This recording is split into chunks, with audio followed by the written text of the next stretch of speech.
يأتكم مثل الذين خلوا من قبلكم مستهم البأساء والضراء وزلزلوا حتى يقول الرسول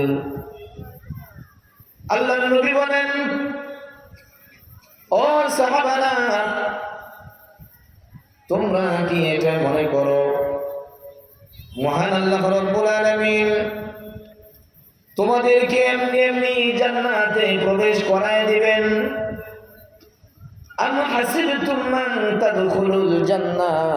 আওয়াজ বাড়াও, কে আছো ব্যাস বাড়ায় দাও।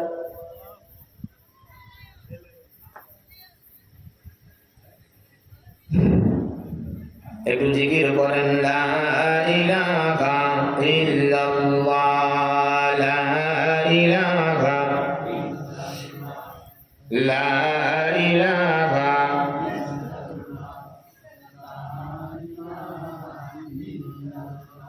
লা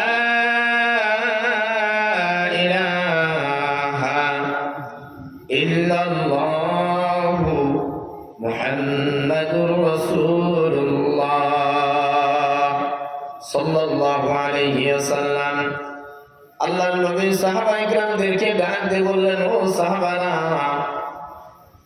আজকে মুসলমানদের উপরে যে জুলুম আর স্টিমরোলার চালায় কাফেররা, আর তোমরা যেটা মনে করছো ঈমান শুধু নিয়ে আসবা আর আল্লাহ তাআলা তোমাদেরকে ঈমান আনায়ের উপরেই তোমাদেরকে আল্লাহ তাআলা জান্নাতবাসী করবে, এটা তোমরা মনে করো না। শুধু ঈমান আনলেই যে তুমি জান্নাতি হয়ে যাবা এতটুকুই নয়। শুধু ঈমান আনবা আর তোমাকে আল্লাহ রাব্বুল আলামিন জান্নাতি বলে ঘোষণা করে দিবেন এতটুকু নয়। আল্লাহর নবী বলেন, মাসসাতুহুমুল বাসাউ ওয়াদ-দাররাউ ওয়া যুলজিলু।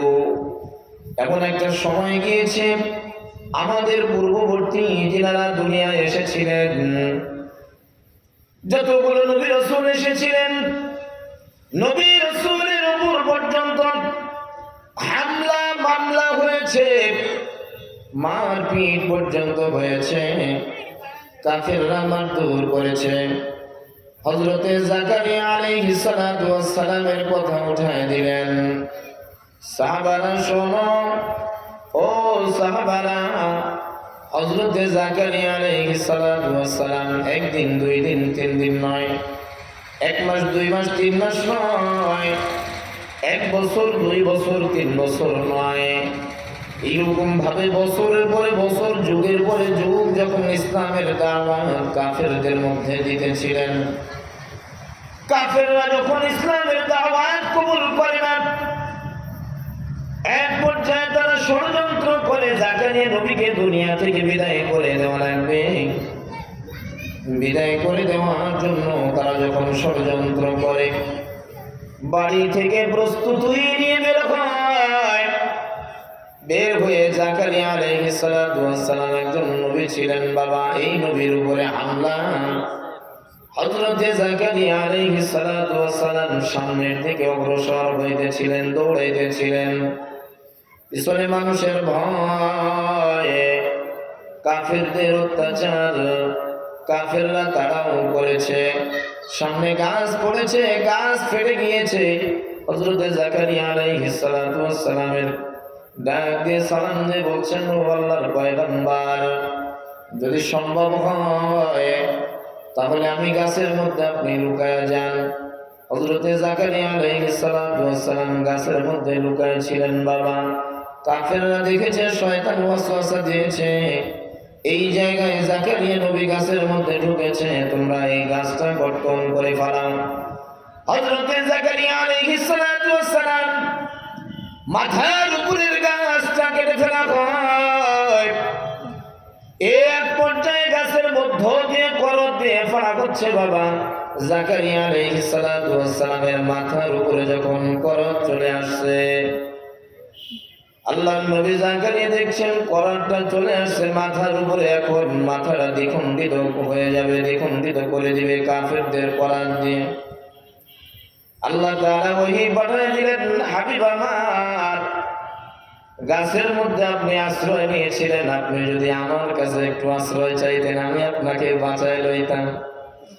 যেহেতু গাছের মধ্যে আপনি ঢুকেছেন, সুতরাং এখানে আপনার মাথার উপরে করত দিয়ে যদি আপনাকে দ্বিখণ্ডিত করা হয়, আপনি আহ শব্দটা ব্যবহার করতে পারবেন না। আহ শব্দ যদি আপনি ওখান থেকে ব্যবহার করেন, উহ শব্দ যদি আপনার মুখ থেকে বের হয়, গো পয়গম্বর, পয়গম্বরী দপ্তর থেকে আপনার নামটা কর্তন করে দেওয়া হবে। বাবাজিরা আমার, আমি আপনি মুসলমান, একজন নবীকে যদি এত কঠিন পরীক্ষা দিতে হয়, আল্লাহর নবী বলেন, আম হাসিবতুম আন তাদখুলুল জান্নাতা ওয়া লাম্মা ইয়াতিকুম মাসালুল লাযিনা খালাউ মিন ক্বাবলিকুম। ও আমার সাহাবারা, তোমাদের উপরে কাফেররা জুলুম চালায়, তোমাদের উপরে নির্যাতন চালায়, তোমাদের উপরে হামলা চালায়, এটা তোমরা সহ্য করতে পারছো না। অথচ ইতিপূর্বে আল্লাহ রাব্বুল আলামিন তোমাদের পূর্ববর্তী যে সমস্ত নবী রাসূলুল্লাহ দুনিয়াতে এসেছিলেন, এই সমস্ত নবী রাসূলুল্লাহ পর্যন্ত মহান আল্লাহ রাব্বুল আলামিন তাদেরকে পরীক্ষা করেছেন। পরীক্ষা না করে বলেন তো কোন সময় কোন টিচার কি কোন ছাত্রকে ভালো যাচাই করা সম্ভব? পরীক্ষা ছাড়া তো আপনারা একটা মাটির পাতিলও কিনতে চান। মাটির পাতিল কিনতে গেলেও তো হাতে নিয়ে সুন্দর করে আগে বাড়ি দেন, এটা টক টক আওয়াজ হচ্ছে কিনা। যদি ঢ্যাপ ঢ্যাপ আওয়াজ হয়, এটা কি আর কেনেন? কেনেন না।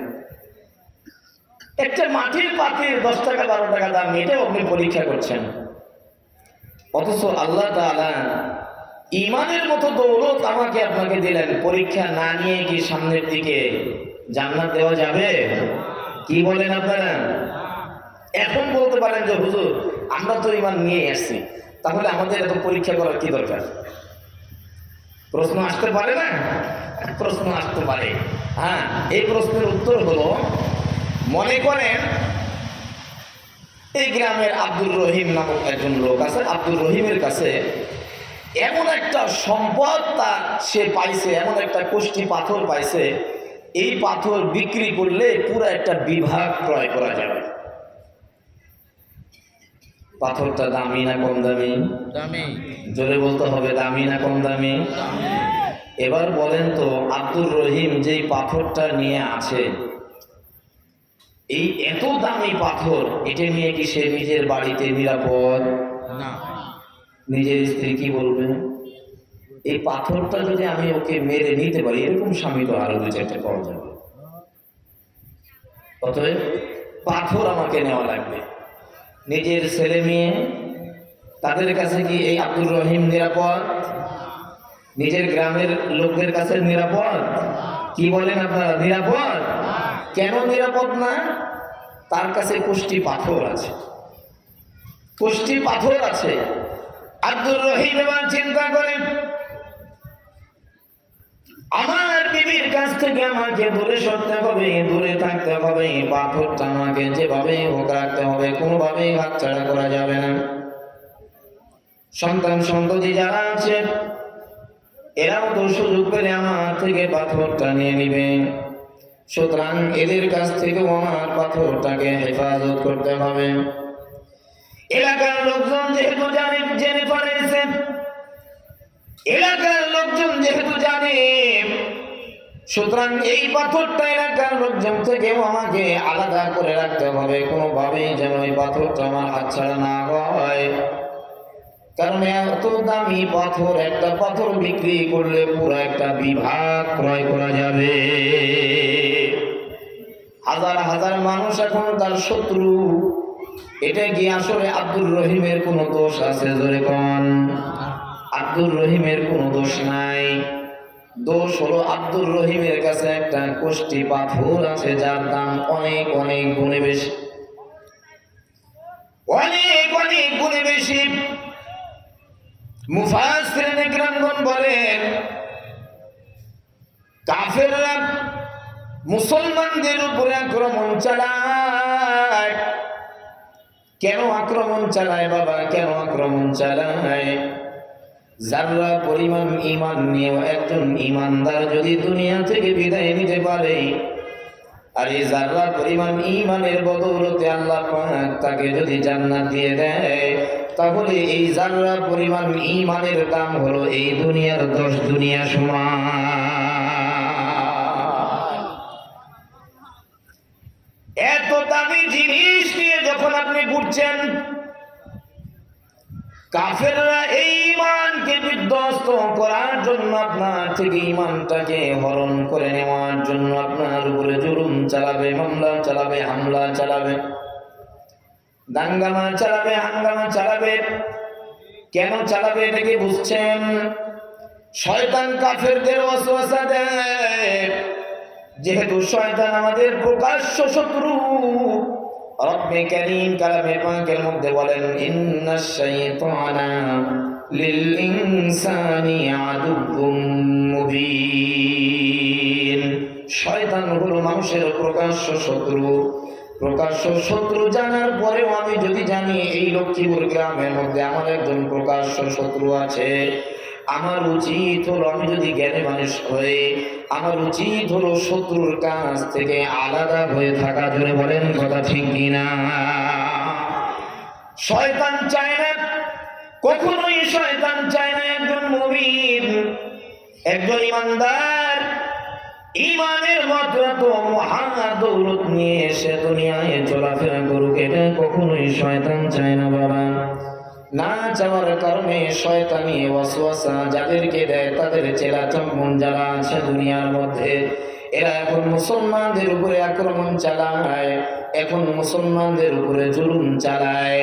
নবীর আমলেও চালাইছে, এটা এখনো চলতেছে, কিয়ামত পর্যন্ত চলতে থাকবে। কারণ এর দাম বেশি না কম? বেশি। আল্লাহ পাক তাই বলেন, আলিফ লাম মিম, এর অর্থ আল্লাহই তো ভালো জানেন। সূরা আনকাবুতের মধ্যে আল্লাহ পাক বলেন, আহাসিবান নাস, মানুষ কি মনে করে, মানুষ কি এটা হিসাব করে, মানুষ কি এটা ধারণা করে? আহাসিবান নাস, এখানে মানুষ বলতে সাহাবায়ে কেরামদেরকে বোঝানো হয়েছে। এখানে মানুষ বলতে সাহাবায়ে কেরামদেরকে বোঝানো হয়েছে। সাহাবায়ে কেরামরা কি মনে করে? আহাসিবান নাসু আইয়াতরাকু, আমি তাদেরকে এমনি এমনি ছেড়ে দেব। তাহলে মানুষ বলতে কাদেরকে বোঝায়? মুফাসসিরিন ইকরামগণ বলেন, মানুষ বলতে তাদেরকেই বোঝায় কেবল যারা নিজের জীবনটাকে, পুরা হায়াতটাকে মহান আল্লাহ রাব্বুল আলামিনের ইবাদতে কাটায়। ইবাদত ছাড়া মানুষ, এরা মানুষের মধ্যে পড়ে না। রব্বে কারীম কালামে পাকের মধ্যে এটা বলেই দিয়েছেন, যাদের কর্ম থাকার পরেও যারা ভালো কথা শ্রবণ করে না, চক্ষু থাকার পরেও যারা চক্ষু দিয়ে ভালো কিছু দেখে না, বিবেক থাকার পরেও যারা ভালো কিছু চিন্তা ভাবনা করে না, আল্লাহ পাক বলেন, উলাইকা কাল আনআম, এরা তো চতুষ্পদ জন্তুর মতো। শুধু তাই নয়, বরং বালহুম আদল। মুফাসসিরিন ইকরামগণ বলেন, যারা ইবাদত দ্বারা নিজের জীবনকে পরিচালনা করে না, সাজায় না, এরা কুকুর না, বরং কুকুরের চাইতে আরো বেশি নিকৃষ্ট। এখানে মানুষ বলতে সাহাবায়ে কেরামদেরকে বোঝানো হয়েছে। আল্লাহ পাক বলেন, হাসিবান নাস আইয়াতরাকু, মানুষ কি মনে করে আমি তাদেরকে এমনি এমনি ছেড়ে দিব? আইয়াকুলু আমান্না, শুধু বলবে আমরা ঈমান আনলাম, আমরা ঈমান আনলাম, আর আমি তাদেরকে ছেড়ে দিব। ওয়া হুম লা ইফতানুন, আল্লাহ পাক বলেন, তাদেরকে আমি কি পরীক্ষা নেব না? পরীক্ষা নেওয়া বাদ দিয়ে কি আমি তাদেরকে শুধুমাত্র এতটুকুই বললাম ঈমান আনলাম, এই কথার উপরে কি আমি তাদেরকে ছেড়ে দিব? এটা কি মানুষ মনে করেছে? না রে না। অন্য জায়গায় রব্বে কারীম বলেন, ওয়ালানাবলুওয়ান্নাকুম বিশাইইম মিনাল খাউফি ওয়াল জু'i ونقص من الأموال والأنفس والثمرات ও গোলামরা আমি আল্লাহ রাব্বুল আলামিন তোমাদেরকে পরীক্ষা করব বিশাইইম মিনাল খাউফি কখনো ভয় দেখায় তোমাদেরকে পরীক্ষা নেব কখনো তোমাদের সম্পদের ক্ষতি দিয়া তোমাদের পরীক্ষা নেব কখনো তোমাদের সন্তান সন্ততির ক্ষতি করে তোমাদের পরীক্ষা নেব কখনো তোমাদেরকে মাসাতুহুমুল বাসাত অসুস্থতা দিয়ে তোমাদেরকে পরীক্ষা নেওয়া হবে যদি তোমরা পরীক্ষায় পাস করতে পারো তাহলে ঈমানদার আর যদি পরীক্ষায় পাস না করো তাহলে তুমি মানুষ না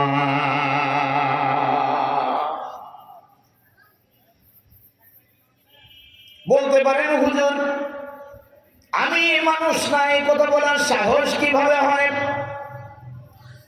কোটি কোটি টাকার সম্পদ আমার আছে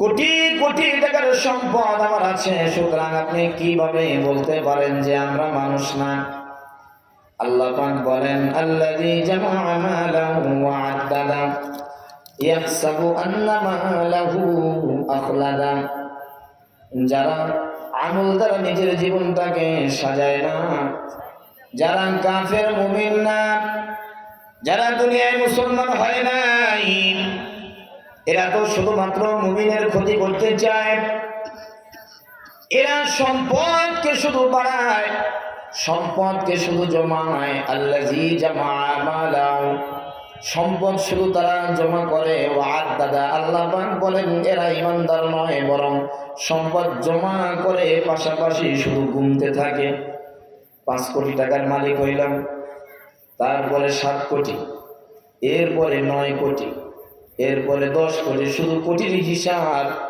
আল্লাহ পাক বলেন কাফেররা তারা মনে করে ইয়াহসাবু আন্না মালাহু আখলাদা এই অর্থ সম্পদ কোনদিন তাদের নষ্ট হবে না এটাই তাদের ধারণা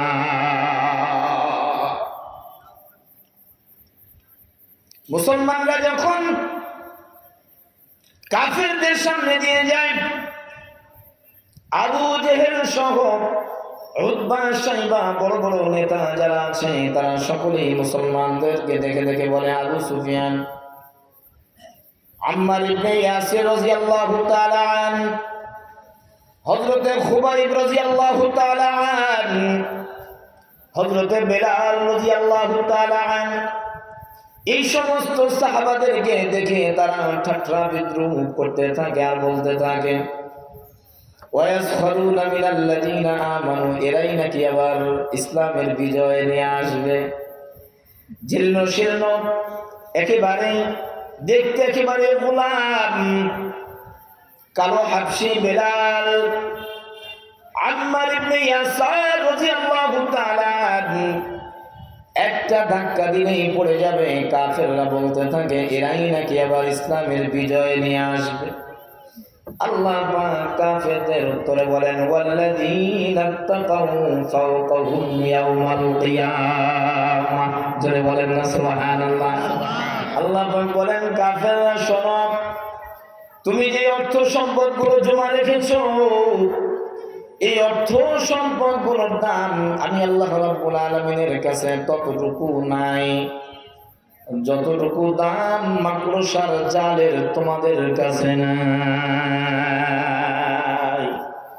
মাকড়সা প্রত্যেকটা প্রাণী মহান রব্বে কারীম তৈরির পর এই প্রাণী কিভাবে খাবে এবং কিভাবে থাকবে কোথায় বাসা বাঁধবে কিভাবে বাঁধবে এই জ্ঞানটুকু আল্লাহ পাক তার জেহেনের মধ্যে দিয়ে দেন মাকড়সা একটা দুর্বল আল্লাহ পাক বলেন মাসালুল্লাযীনা ইত্তাখাযু মিন দুনিল্লাহ রব্বে কারীম তোমাদের নিকটে ওই মিসাল দিতে ওই উপমা দিতে বিন্দু মাত্র কুণ্ঠাবোধ করেন না কাফেররা যেটা বলেছিল আল্লাহ মহান আল্লাহ উপমাও তো মহান কিছু দিয়ে দিবে কিন্তু মাকড়সার কথা কেন কোরআনের মধ্যে দেওয়া হলো আল্লাহ যেমন মহান আল্লাহ যেমন জ্ঞানী আল্লাহ পাক যদি আল্লাহর জ্ঞান অনুযায়ী আমাদেরকে একটা মিসাল দিয়ে বুঝাইতে চাইতেন আমরা কি বুঝতাম জোরে বলেন মাকড়সার কথা এই জন্য নিয়ে আসা হয়েছে, মাকড়সা দুর্বল প্রাণী। মাকড়সা দুর্বল প্রাণী এসে ছোট বাচ্চাও জানে, বড় মানুষও জানে, নেতারাও জানে, চেলারাও জানে, ধনীরাও জানে, গরিবরাও জানে মাকড়সা একটা দুর্বল প্রাণী। ইত্তাখাযাত বাইতা ওয়া ইন্না আওহানাল বুয়ুতি লাবাইতুল আনকাবুত। আল্লাহ বলেন দুনিয়াতে যত প্রাণী রয়েছে সমস্ত প্রাণীদের মধ্য থেকে মাকড়সা যে ঘর বানায়, মাকড়সার ঘরটা সবচাইতে বড় দুর্বল। এটা আপনি ঠিক বললেও ঠিক, না বললেও ঠিক, কোরআনুল কারীমের মধ্যে তো আল্লাহ বলছেন মাকড়সার ঘর বড় দুর্বল। মাকড়সাকেও ঘর বানানোর জন্য মহান রব্বে কারীম জেহেনের মধ্যে এতটুকু আকল দিয়েছেন, মাকড়সা তুমি থাকার জন্য ঘর বানাও, তোমার ঘরের মধ্যে তুমি থাকবা। শুধু এতটুকুই নয়, তুমি যেহেতু দুর্বল প্রাণী, দৌড়ে দৌড়ে গিয়ে তুমি শিকার করবা, এটা পারবা না। সুতরাং তুমি ঘরের মধ্যে, কোণের মধ্যে এমন ভাবে ঘর বানাবা, এই জায়গায় এমন ভাবে ঘর তুমি বানাইবা, এমন ভাবে তোমার ঘরকে তুমি ছায়া দিবা, ঘুমাইবা। এই জায়গায় যখন কোনো মশা যাবে উড়ন্ত অবস্থায় যাওয়ার সময় তোমার জালের মধ্যে আটকা পড়বে। ধরে বলেন কথা ঠিক কিনা? তোমাকে রিজিক আমি ওই জায়গায় দেব, মাছি উড়ে উড়ে যেতে থাকবে, তোমার ঘরের পাশে দিয়ে যখন যাবে, তোমার ঘরের সঙ্গে যখন মাছির গা থেকে যাবে, মাছি আর যেতে পারবে না, ওই জায়গায় মাছি আটকায় যাবে। তুমি ওই জায়গায় গিয়ে তোমার হাত তুমি করবা, রিজিক আমি পৌঁছায় দেব। কিন্তু মাকড়সা রে, তোমার ঘরের কোনো দাম নাই, একটা বাতাস হলেও বলেন তো মাকড়সার ঘর কি ঠিক থাকে না লন্ডভন্ড হয়ে যায়? কথা বলেন না কেন আপনারা? ছোট্ট একটা মাসুম বাচ্চা, দুধের বাচ্চা যদি মাকড়সার ঘরের উপরে হাত দেয়, মাকড়সার ঘর ভাঙতে কি দেরি হয়? সারা রাত মাকড়সা এমন একটা টেক্সটাইল মেল আল্লাহ পাক মাকড়সার পেটের মধ্যে দিয়ে দিলেন বাবা।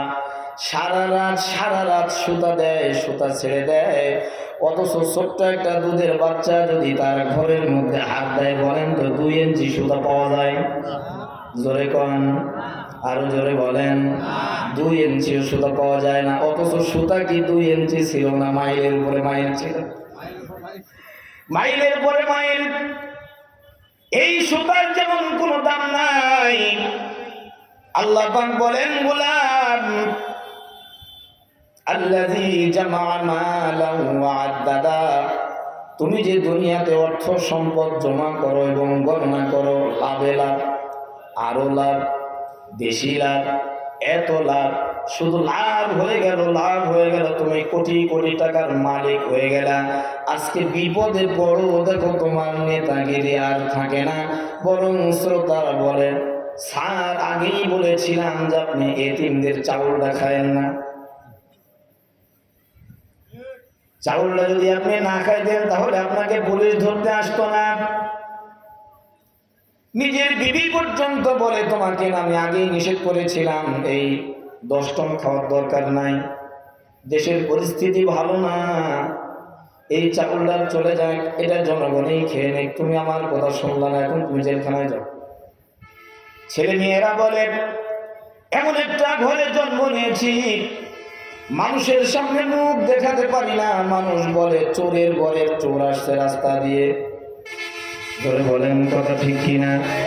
বিপদে পড়লে, ক্ষমতা থাকার পরেও বিপদে পড়লে বন্ধু চেনে না, নিজের স্ত্রী পর্যন্ত চেনে না।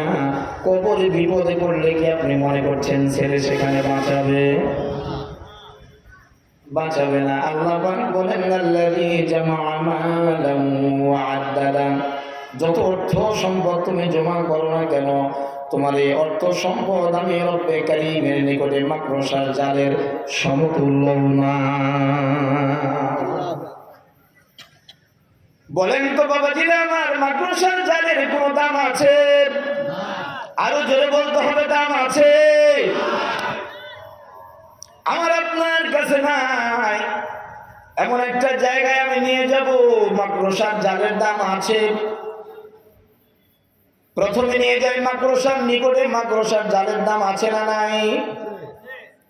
কাফেরদের নিকটে কাফেরদের টাকার দাম আছে না নাই? কাফেরদের নিকটে কাফেরদের টাকার দাম আছে, মাকড়সার নিকটে মাকড়সার জালের দাম আছে। কারণ এই ঘর যখন তৈরি করে, ঘর যখন বানায়, তার রিজিকের একটা ব্যবস্থা হয়। কাফেররা টাকা পয়সা ইনকাম করে, এখান থেকে তার রিজিক গুলো চলতে থাকে। কাফেরদের টাকার কোনো দাম নাই, মারা গেলে তাদের টাকার কোনো দাম নাই। অথচ মাকড়সার দুর্বল একটা প্রাণী, এই দুর্বল প্রাণীর এই জালের দ্বারা এত দাম আল্লাহ পাক পৃথিবীতে একবার নিয়েছিলেন, যেটা ইতিপূর্বে কোনোদিন নেওয়া হয় নাই, পরবর্তীতে নেওয়া হয় নাই।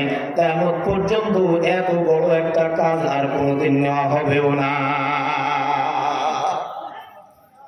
শুনলে আপনারা অবাক হয়ে যাবেন, আপনাদের সকলেরই জানা। এরপরে শুধু আমি আপনাদেরকে একটু মনে করে দিতে চাই, আল্লাহর নবী হিজরতের সময় মক্কা নগরী ছেড়ে আমরা হাজী সাহেবদেরকে নিয়ে গিয়ে অনেক সময় হিজরা মসজিদের পাশে আমরা হোটেল নেই। গত বছরে যে হোটেলটা ছিলাম, হিজরা মসজিদের পাশে হোটেল শামস আল-জাহাবিতে ছিলাম। এবার আল্লাহ যদি তৌফিক দেয়, হিজরা মসজিদের অপোজিট সাইডে রাস্তার এই পাশে আর ওই পাশে এবার ওই হোটেলে থাকবো, যার নাম হলো মানার আল খায়ের। আল্লাহর নবীকে যখন হিজরতের অর্ডার দেওয়া হয়, রব্বে করিম হুকুম দেন, হাবিব আমার, বন্ধু আমার, দোস্ত আমার, কাফেররা চায় না যে আপনি মক্কা নগরীতে আর থাকেন, ইসলামের প্রচার প্রসার করেন। এটা যেহেতু তারা চায় না, কাফেররা কোনো অবস্থাতেই কোনো সময় চায় না। কেন চায় না এটা আমি আপনাদেরকে আগেই বলেছি। যেহেতু একজন মুমিনের ঈমানের দাম পুরা পৃথিবীর চাইতে কম না বেশি? কয় পৃথিবী বেশি? 10 পৃথিবী। এইরকম পৃথিবী যদি 10টা এক জায়গায় জোড় দেওয়া হয়, একজন জান্নার পরিমাণ ঈমানদার যদি জান্নাত পেয়ে যায়, তাহলে এর চাইতে 10 গুণ দামি বেশি। আল্লাহর নবীকে যখন হিজরতের অর্ডার দেওয়া হয়, আল্লাহর নবীর বাড়ি আর আবু জেহেলের বাড়ি পাশাপাশি, বরং কাবা থেকে আবু জেহেলের বাড়ি কাছে। আবু জেহেলের বাড়ি থেকে আল্লাহর নবীর বাড়ি একটু দূরে। জেহেল ভাই মনে পড়ে? আল্লাহর নবীর বাড়ি একটু দূরে। আল্লাহর নবী নিজের বাড়ি থেকে বের হয়ে কাবার দিকে তাকিয়ে তাকিয়ে সামনের দিকে যাইতেছিলেন।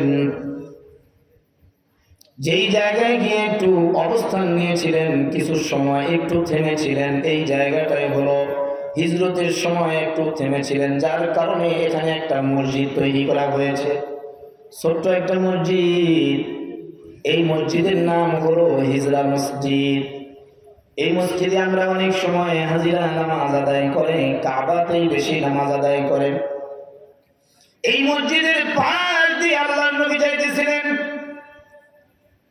পাহাড়ের উপরে গিয়ে যখন আল্লাহর নবী হযরতে আবু বকর সিদ্দিক রাদিয়াল্লাহু তাআলা আনহুকে নিয়ে গারে হিরায় যখন তিনি অবস্থান নিয়েছিলেন, বাবা, কাফেররা এদিকে খোঁজাখুঁজি শুরু করেছেন, আল্লাহর নবীকে কিভাবে পাবে, কিভাবে দুনিয়া থেকে শেষ করে দিবে। হযরত আবু বকর বলেন, আমি দেখছি কাফেরদের পায়ের তালু দেখা যায়। আল্লাহর নবী গারে হিরায় হযরত আবু বকরকে নিয়ে বসে আছেন। আবু বকর বসা, আল্লাহর নবী আবু বকরের পায়ের রানের উপরে মাথা দিয়ে একটু ঘুম চলে আসছে। আবু বকরের চেহারায় বড় পেরেশানি ছাপ। আবু বকর খুব পেরেশানি দেখায় আপনাকে, বলে, হুজুর, পেরেশানি এই জন্য আমি হচ্ছি, ওই যে কাফেরদের পা দেখা যায়, আমরা তো দুজন, আর কাফেররা সংখ্যা অনেক বেশি।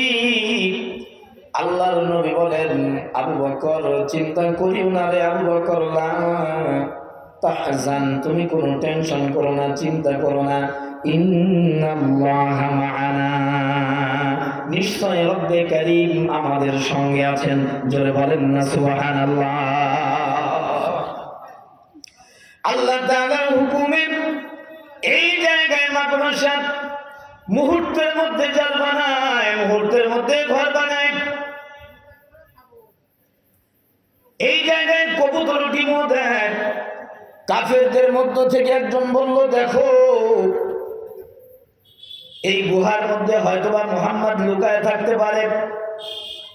আরেকজন বলে, তোমার মাথায় কি কিছু নাই? মাকড়সার জালের সঙ্গে যদি কিছু থাকে তাহলে কি মাকড়সার জাল ঠিক থাকে না ভেঙে যায়? ভেঙে যায়। এই জায়গায় যদি মুহাম্মদ, আব্দুল্লাহর ছেলে মুহাম্মদ এই জায়গায় যদি আত্মগোপন করে তাহলে এই মাকড়সার জাল কি অবিকল অবস্থায় থাকবে, অবিচল অবস্থায় থাকতে পারে? তোমার মাথায় কি কিছু নাই? বলেন তো এই জায়গায় মাকড়সার জালের দাম ছিল কি ছিল না?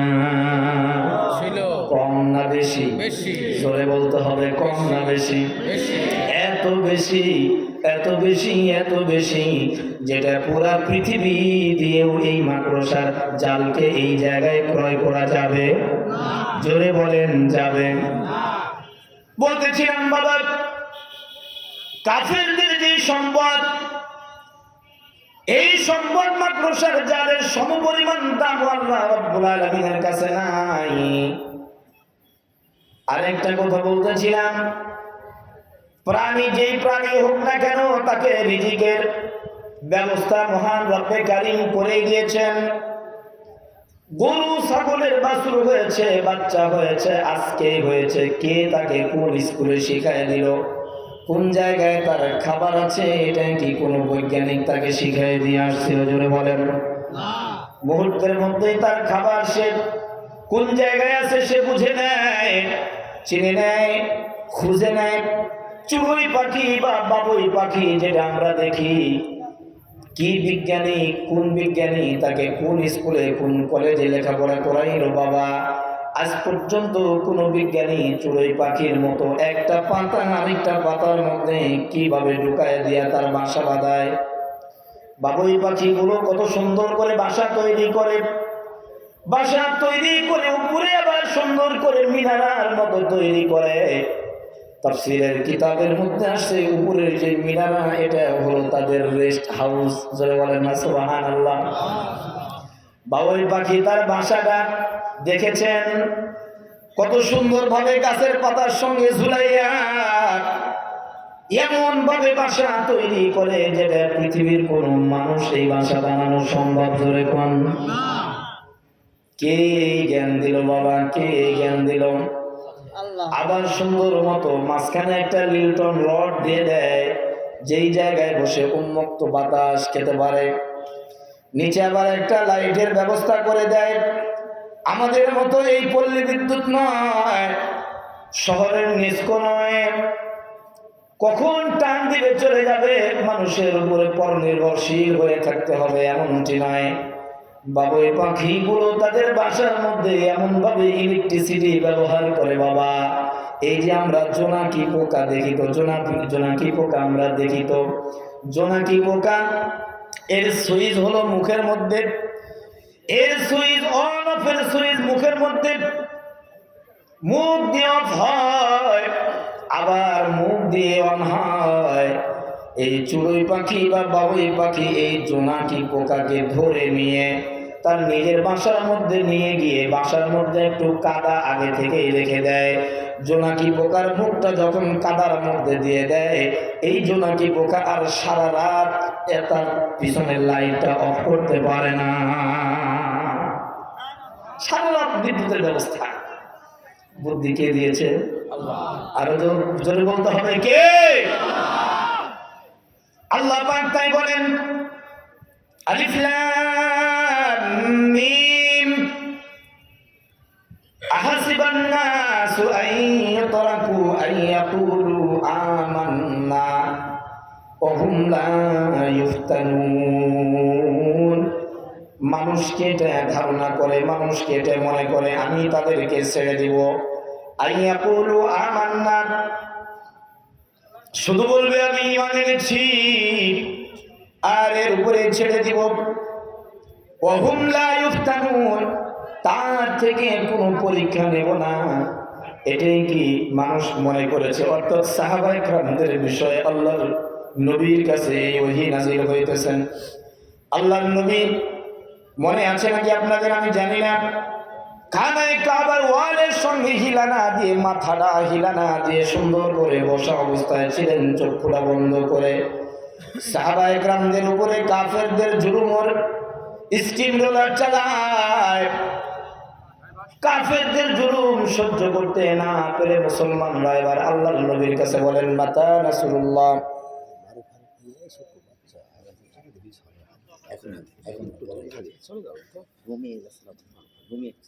কি নাম? মারিয়াম জান্নাত। মারিয়াম জান্নাত, মাশাআল্লাহ, আলহামদুলিল্লাহ। ছোট্ট একটা বাবু মারিয়াম জান্নাত, সে এই মাহফিলে 1000 টাকা দিয়েছেন।